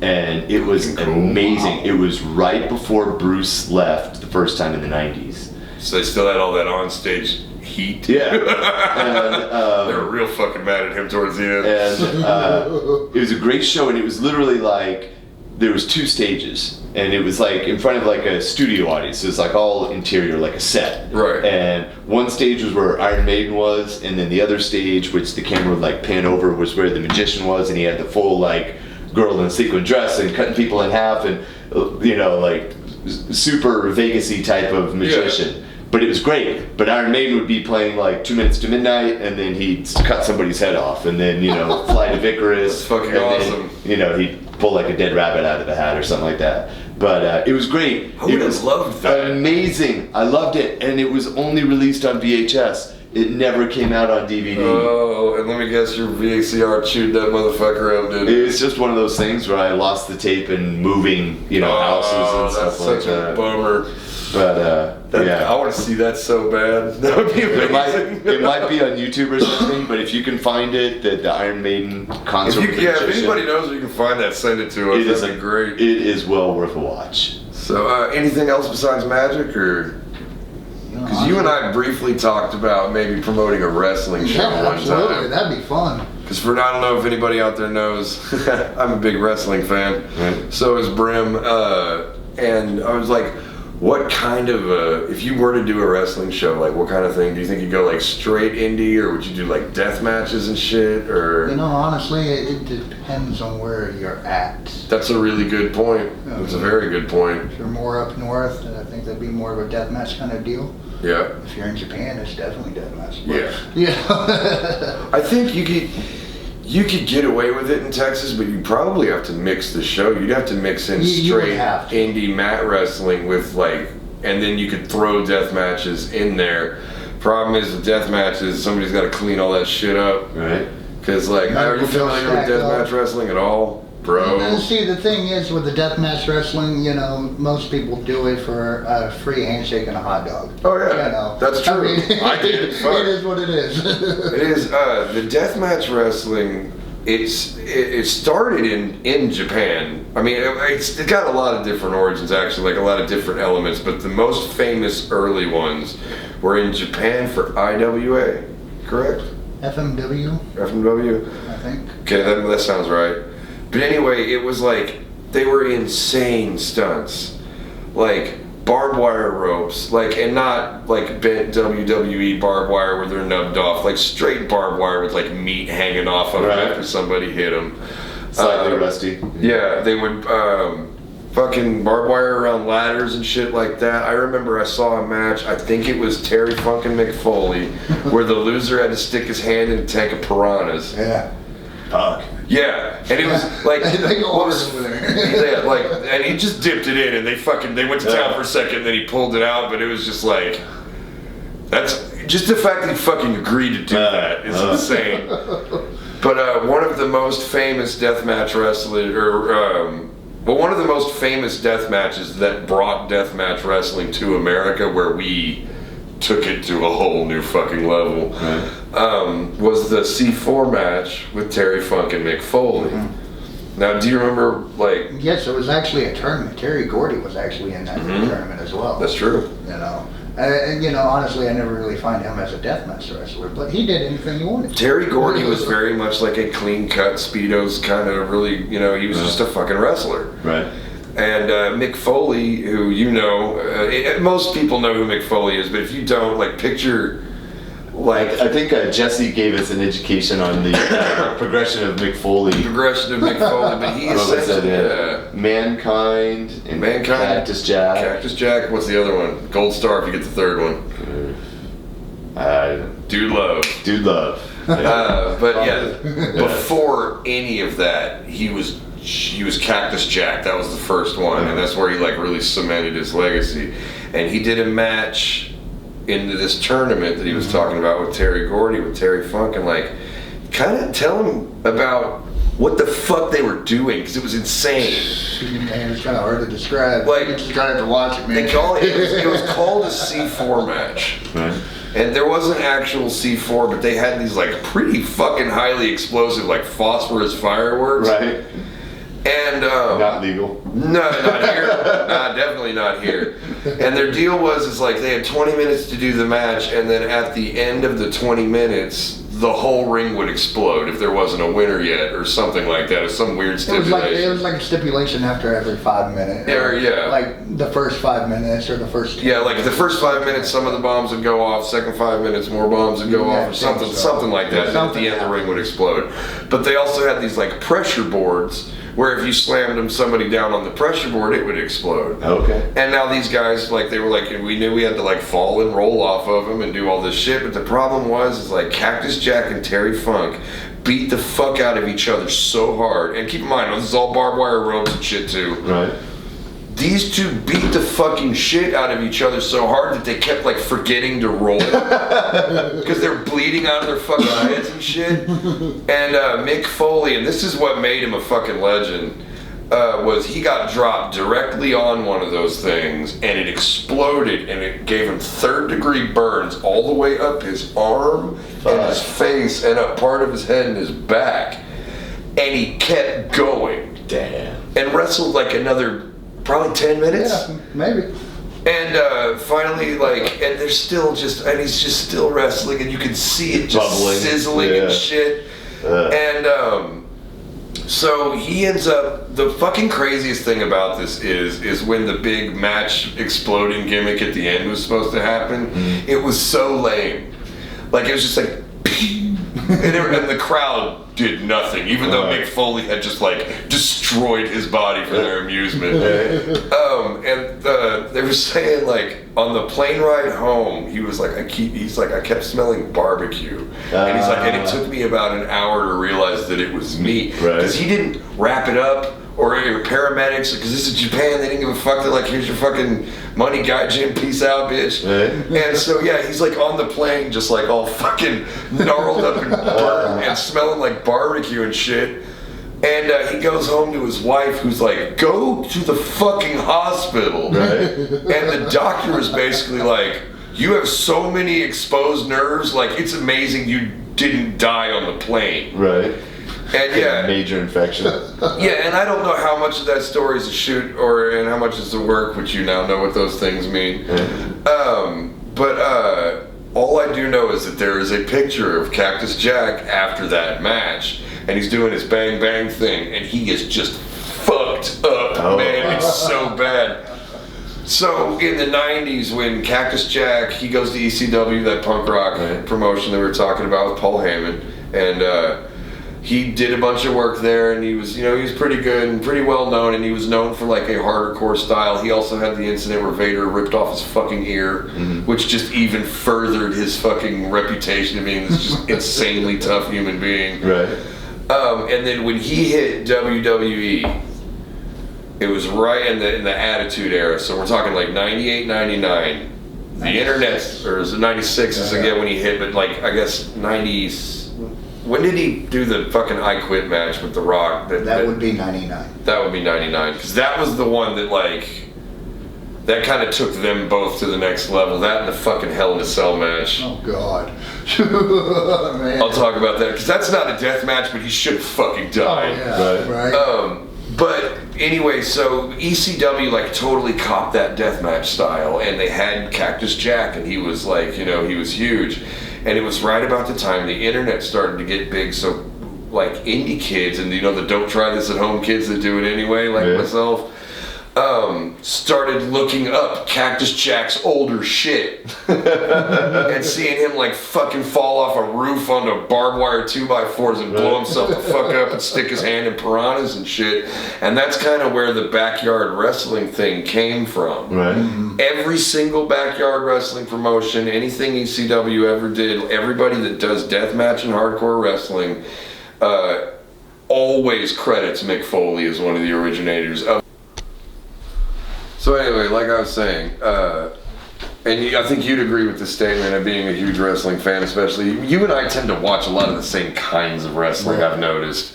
A lot of indie shit, and we both bag on WWE, but we still watch it sometimes, and you know what I mean? Like, Mick Foley is credited with kind of bringing deathmatch wrestling to the States. He's not the first guy to ever like get hardcore, but he's the one that like made it big. Right. And he credits Terry Funk, the guy who dropped him on the fucking C4 board, as being like the guy that he looked up to. So now we're all watching Terry Funk in like the 50s and 60s, just 4-hour ambulance matches where dude has a broken cheekbone still going at it. It's just like, this just gets more brutal the older it gets.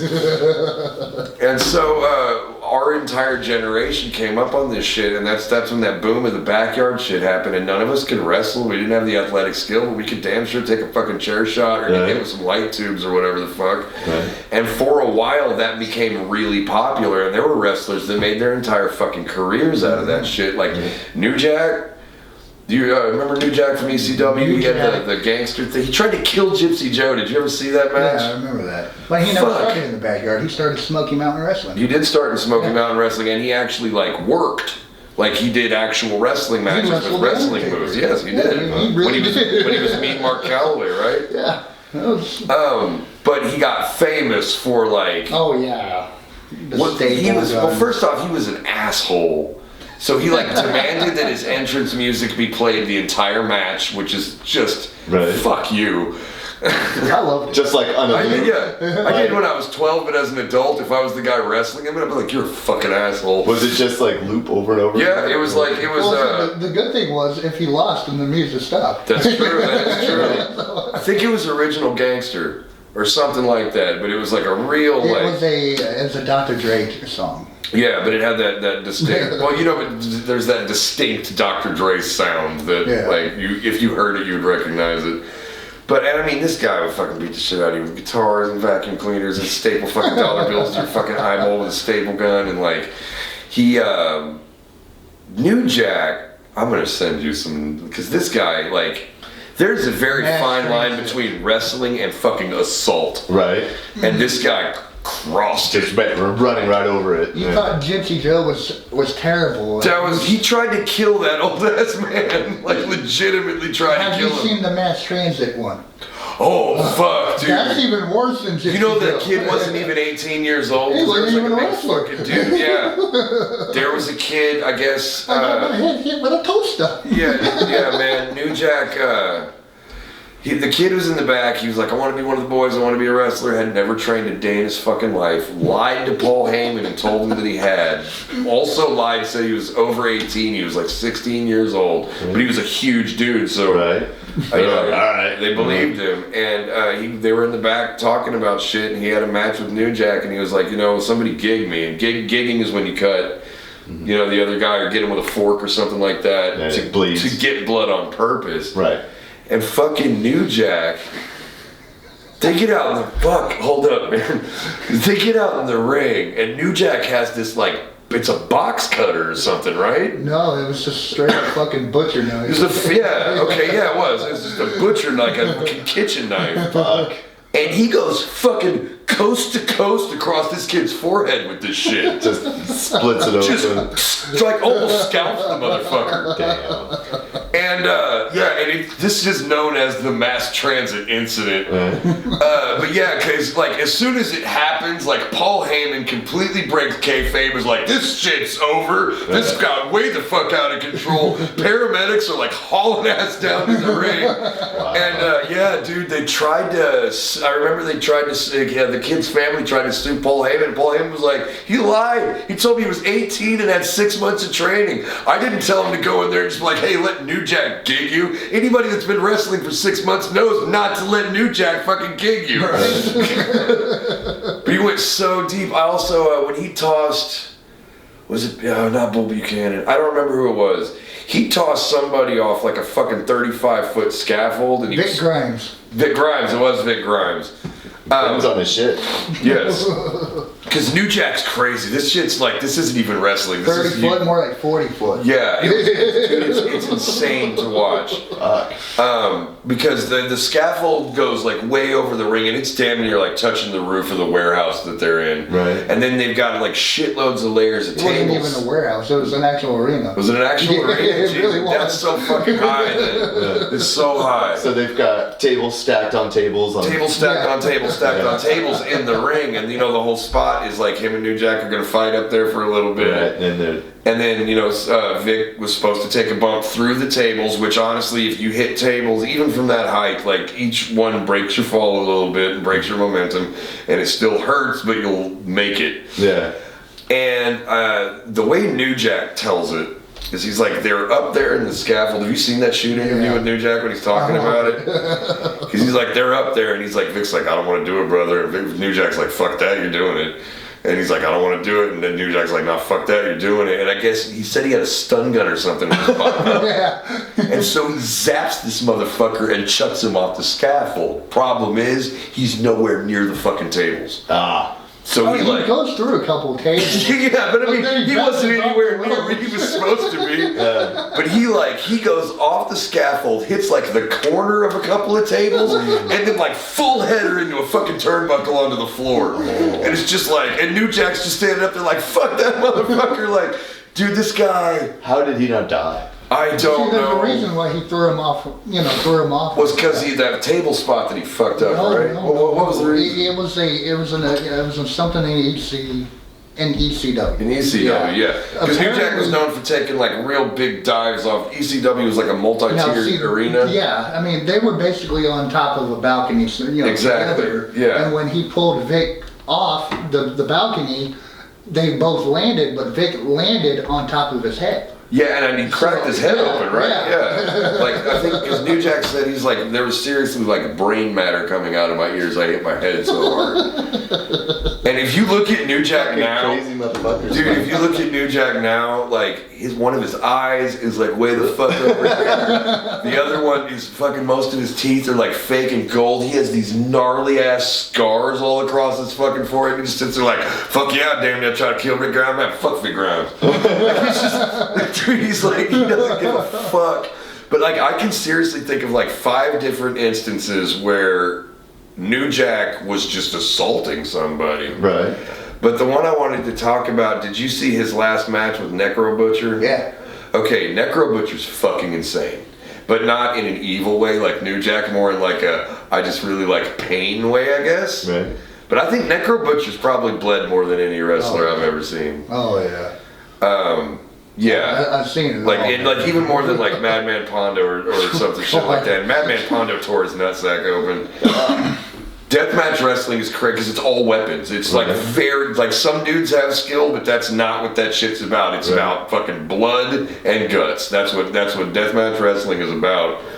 And it goes so well with metal. It really does. Yeah, dude, Necro Butcher even comes out to like a Venom song. So, would it be possible to do like a backyard style death match with a metal show? Man, you would have to have paramedics. There would be insurance or waiver signed for sure. I would absolutely love that. Well, there's a local wrestling promotion coming back around, so hell yeah. Yes, they are. I think that might be. We should definitely talk about that because I want to get on those midget wrestling shows. Well, I do know that they've done the midget wrestling at Trees. Yes. Right. I know that. And I want to clarify something for anybody that wants to get online and start bitching at us about using the word midget. I have been told by those performers that is the preferred term is midget wrestling. I mean, that's how they brand themselves. That's how it was billed. That's why I'm calling it that. I know, it's just, man, I've got not a sign of disrespect. I got some buddies that listen to the show, and I love you guys. We get off my fucking ass. It's a metal podcast, and we don't give a fuck. Yeah. No, we got yelled at for saying gypsy one time. It was one of my friends. He's like, Gypsy's a racial slur. I was like, not for me. I'm fucking Romani. Right. Eat a dick. Right.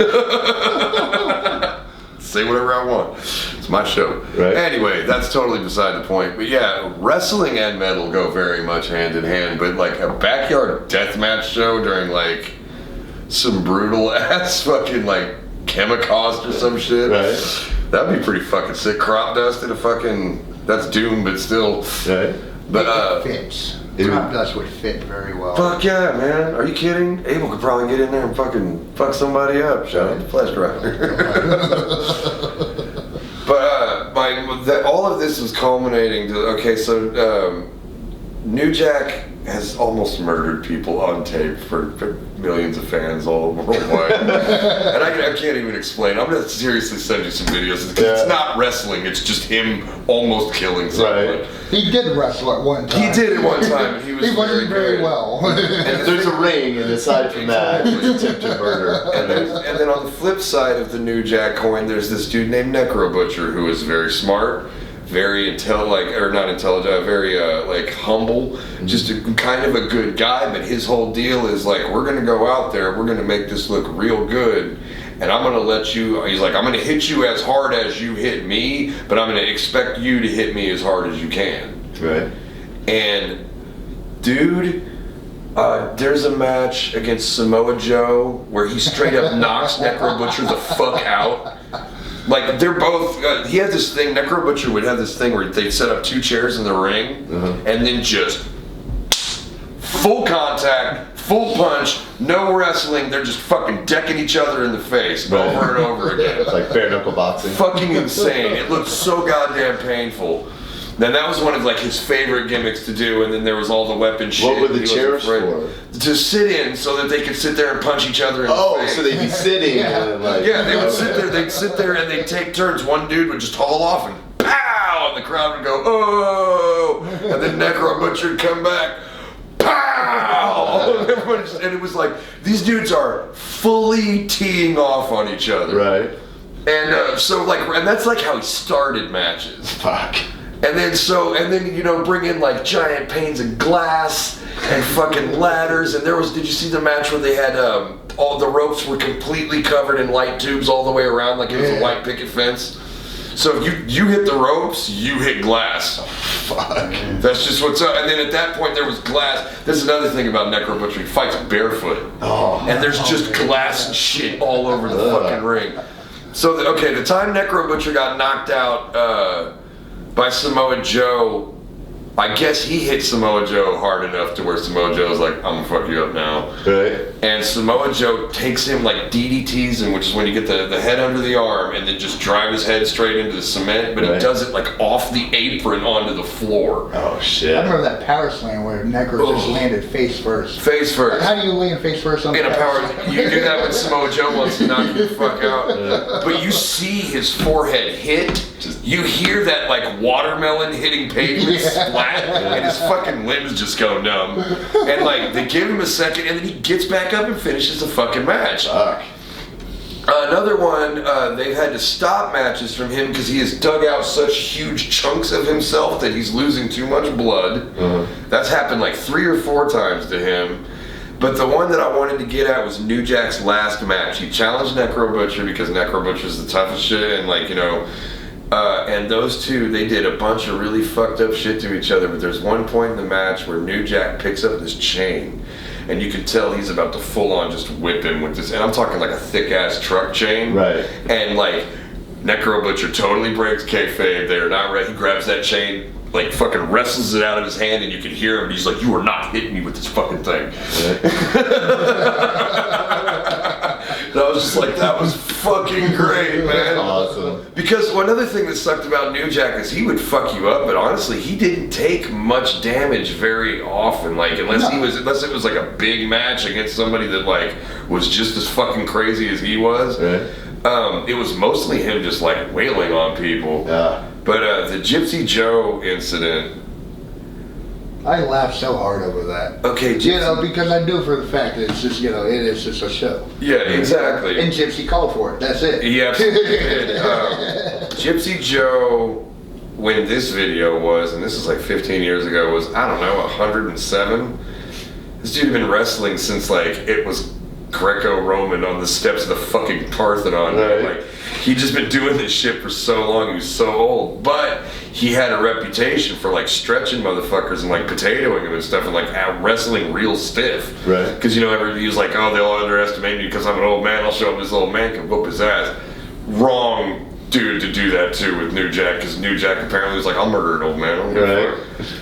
But yeah, do you remember what happened like that set New Jack off? I remember because I've heard the shoot interview and I watched the actual match, and New Jack like tells the guy, or he's like, they tell him that he has to wrestle Gypsy Joe in the back in the first place, and he's pissed because he's like, I do hardcore matches, man. You want me to wrestle this tiny little old man? That's like a comedy match. He's like, that's not what I fucking do. He's like, if that guy gets in the ring with me, it's a hardcore match. Right. And Gypsy Joe's like, fuck you, I don't care. I'll get in the ring with you. And New Jack was like, okay. And they get in the ring, and he was like, I didn't even pick up any weapons at first, which is crazy for New Jack, because they'll hit you with a guitar first. Right. And he actually starts trying to wrestle with this guy. And all of a sudden, this old-ass man just hauls back, leans back, and headbutts New Jack right in the fucking nose. And you just see New Jack be like, I'm whooping your ass. Right. And like, he solid punch over the ropes onto the floor. New Jack's like, not wrestle stomps, like stomps. Yeah. And then the gnarly part though is the bat. Because he picks up a fucking aluminum baseball bat that had barbed wire or some shit wrapped around it, Right. pulls the barbed wire and shit off of it, and then full swing, baseball bat swing, hits this dude right in the back of his fucking nugget. Fuck. Just like, it looks like a man trying to murder somebody. It's like, pink! And you're just like, fuck! And then like, after this dude is laying on the ground, bleeding out of his fucking head, he whips him with a chain, just like he tried to do to Necro Butcher. And like, doesn't he like pick up a whole fucking bench of seats and just dump the fucking... Yeah, I think so, yeah. Like, he's just fucking this little old man up to the point where the promoter again comes running out. I was like, this is over, man. Like, what the fuck? But I'm gonna send you, because it is not a wrestling match. It is a man trying to murder another man in front of other people. But that's what deathmatch wrestling is. These guys are just... They are the sect of wrestlers that sort of go out to hurt each other. So know what I mean? do they have that, like, obviously they have that thing, you know, that going on, but do Yeah. they have that going on now? Is there like anything like around Denton that has that? Not really in Denton. XCW would do extreme matches, which aren't quite on the level of a death match, but it's still like, you know, it's chairs, stop signs, fucking trash cans and shit like They'll have that. barbed wire, but They'll have some barbed wire. And they do. yeah. They do something invent, you know. Yeah, and thumbtacks. Everybody uses thumbtacks. You want blood? Thumbtacks is that's where it's at. Yeah. Because they don't hurt going in, they really hurt coming out, and they bleed a lot. Right. But there was when I was a kid in Denton, we had a backyard fed. Uh-huh. And it was me and about 9 other dudes, and we used to videotape them. And I wish, if I had known the internet was going to be a fucking thing, I would have kept every one of those damn You'd probably be videos. on the, what's that page? The Butthurt Trash Bag. Yeah, the Butthurt Trash Baggers page. Yeah, I probably would. Hey Hamilton, that's a shout out for you. Yes, sir. Butthurt Trash Baggers is fucking great. It's just like fucking botches and horrible gimmicks, and it's just fucking amazing. Nice. But I mean, we did shit like I got a pile driver through a sunroof, which ended up I needed 9 stitches in my forehead and I got a concussion. Fuck. And then that's where you see this big like seam of the, that's where that's from. Wow. And then So what'd you hit? What split your head? it was the metal bar that went. It was like a T-bar sunroof. Okay. And I got hit right in the middle, and it broke the glass out, and the top of my noggin hit that metal post, steel. And then I don't remember shit. I don't. I watched the video. It was a shitty pile driver. It looked horrible, and it really fucking hurt. Right. But I mean, we had this one kid, Jay, who would jump off whatever the fuck. Yeah. He jumped out of his brother's cherry picker one time. Like, his brother worked for the city. And we put the cherry picker up, kind of. He tried, because he was a Jeff Hardy fan, so he did the Swanton bomb, which is essentially a fucking header. Right. Like, you jump head first to the ground, Right. and then hope that you can curl your back up in time before you hit something. And he fucking kind of messed himself up. And then I bet. yeah, we had the worst injury though that happened wasn't even anything like particularly gnarly. It wasn't like a big spot or anything. Right. It was this dude got whipped into. We had the ring set up, which was it was straight up like a trampoline with some mattresses under it, some fucking garden hose wrapped around 2x4s and shit. Yeah. And there was a tire iron or something that was like wedged in the rope, and they used it for a spot earlier to make it look real gnarly, and then they just didn't move it. And they were on the ground, and he whipped this kid into that tire iron, and that kid caught it right there on the collarbone, and his arm just, and it's like completely fucking hanging weird and shit. And that happened. We called the ambulance came and got him because we were kids. We didn't have paramedic. We were just doing this shit. Yeah. And and then I was with my buddy James and my buddy Philip at my house later on watching the tape, and my mom walked in right when that happened, and she was like, well, you're not fucking doing this anymore. Like, what the fuck is that? And then she sat and started watching some of the older ones. I was like, because we told her busted. we told her when I got the stitches in my forehead, we were like, oh, it was a total accident. Like, I fell when we were doing a thing. She knew we were wrestling, but she didn't know we were doing that. Right. Because I was smart enough. I knew my mom wouldn't let that shit fly, so we did it at somebody else's house. Right. Whose parents were, what's the word, absent? Right. Shout out to Corey. Wow. But yeah, man, as soon as she started to like put the pieces together and was realizing what the fuck we were doing, like she marched over, that was the fucked up thing, she marched over to this kid's house whose parents were not even home. Yeah. But she saw the area that we used, and it's like covered in broken light bulbs and screws and nails and forks and like anything that will make you bleed. Right. And she's just like, are you out of your fucking mind? What are you doing? I'll tell you, you want to know the gnarliest thing I've ever seen in a death match? Yes. Did you see, there's two. There's a Zandig falling off the fucking roof with that guy. Was that Chuck Taylor? No, it wasn't Chuck Taylor. I can't remember who he did it to. Sick Nick Mondo. No, was it Sick Nick Mondo? Because he's in the other story too. It would make sense if he's in both. Well, you may never know. Okay, I can't remember who Zandig does this to, but like, Zandig is the leader of this group called CZW, which is Combat Zone Wrestling, and they're like they pride themselves on being the most insane. Right. And at one point, I guess they had a match that spilled out onto the parking lot, and they're doing their whole deal, and they get up on the roof of the arena. And I guess the spot is he was supposed to do like a power slam into the back of this truck that had all this like barbed wire and light bulbs and shit in it, but there was a mattress in the fucking bed of the truck, which is totally gonna help. And you know what? It was Sick Nick Mondo because I remember him telling the story. He's like, they fall off of the building, both of them, and he still got a hold of them all the way down into the bed of that truck. He said they hit the mattress, all the barbed wire and light bulbs go flying up and then back down. So Sick Nick Mondo is just fucked up at this point, and he said he looked over at Zandig, and Zandig's just like, my back's broken. And he's like, what? He's like, my back's broken. I can't feel my legs. My back's broken. And then so they did like this shitty like roll up pin, and then they had to cart Zandig the fuck out of there. Right. So Was that he paralyzed? He is not paralyzed, but it took a bunch of rehab if I'm not mistaken. Oh, God. But then, and I don't remember who did this to Nick Mondo, but this is the most fucked up shit, is I watched somebody take a weed eater to his gut. Oh. Oh, man. Yeah, and like he sticks that weed and you just see meat fly, dude, and just blood and just meat. I think that was Corporal Robinson. It might have been, yeah. Because I remember that, did you watch Nick Mondo's documentary? Just a little bit. You should check it out. It's actually really good. He directed it himself. It's a really good job. But he's known for extreme wrestling. Yeah. And he said they were talking before that match, and they were talking about that fucking weed whacker spot. And I guess Coven was just like, so why do you even do this, man? Yeah. And he was like, I have guilt problems. Why do you do this? It's like fucked up childhood. And they were like, cool, let's go do it. Right. And then yeah, man, just fucking right across the gut with that fucking weed whacker. And it is. I can't explain what it looks like. Yeah. to see it happen in real life. It sounds gnarly. It's so fucking brutal.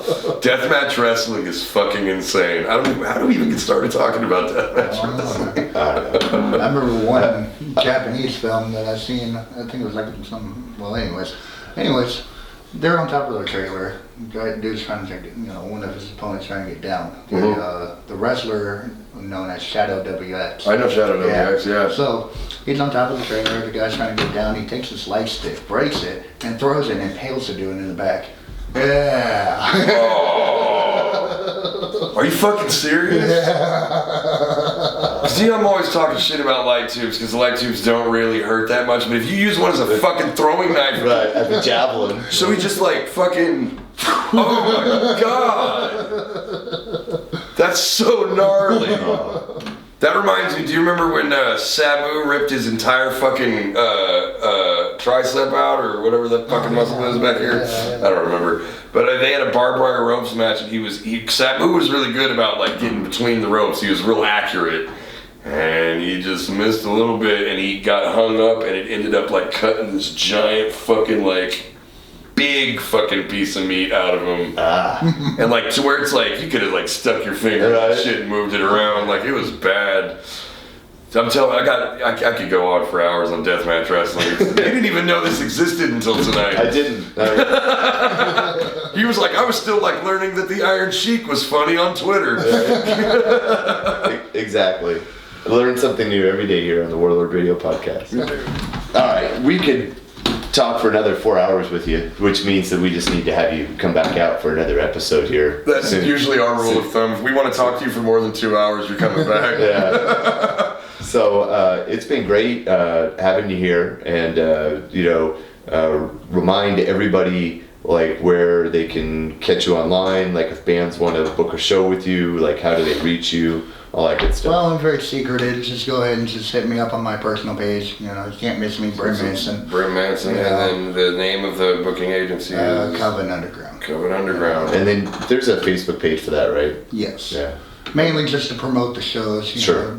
We are. But when you go through, when you want to book a show, just come through me on my personal. That's all good. And what's Raven's Flock? Are you doing that? Raven's Yeah. Flock is his wrestling page. Yes. Yeah. I fucking love Raven's Flock. Yeah. He tags me and shit on that all the time. He's just like, hey, Carrick, watch this fucking idiot. Did you posted the one with the Juggalo kid jumping into all the barbed wire and shit, and then immediately crying? It's so funny, dude. He's just standing up on his porch. He doesn't have a shirt on. He's got all this barbed wire and 2x4s laid out. I already know what's going to happen. And he's just like, what's up? Whoop, whoop. I want to give a shout out to all my Juggalo fam. This one's for you, y'all. And then he does like the shittiest front flip. And lands on this barbed wire and just immediately just like, oh God. Raven's Flock is the shit. Follow Raven's Flock. Oh, fuck, man. Yes. So, what's that named after? Is that a wrestler? Yeah, Raven actually is one of my favorite wrestlers, which is why that was the whole reason that you talked me, like you joined or got me to join. He was another original like deathmatch dude. He was an ECW guy. Yeah. Yes. But tell him a little bit about Raven, because you got to see Raven. Raven is more like a guy like you and I. Okay. Yeah, kind of an everyman, but a little bit more like he had that whole like grungy, whiny gimmick in the beginning. But he always backed his shit up. He did always back his damn shit good up. fuck. Straight up one of my favorite wrestlers, dude. Right on. Also, we have mentioned him on the show. He's the one that I told you he was a member of fucking Mensa. Oh yeah, okay. Like he's a legitimate like high IQ genius who just apparently likes to get clobbered in the fucking head with a stop sign. Likes to beat people into submission. This wasn't a death match, but one of the gnarliest things I've ever seen in wrestling happened to that guy, and it's when Tommy Dreamer handcuffed him to the cage and hit him with the fucking chair, and it dislocated both his fucking shoulders. Oh man. Fuck, dude. Yeah, dude, wrestling's so fake.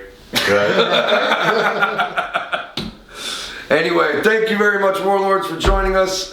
We will definitely have Brim back. Yes. Thank you for coming out, man. It's always... I love the shows where we just get to, like, talk with a buddy. Yeah. You know what I mean?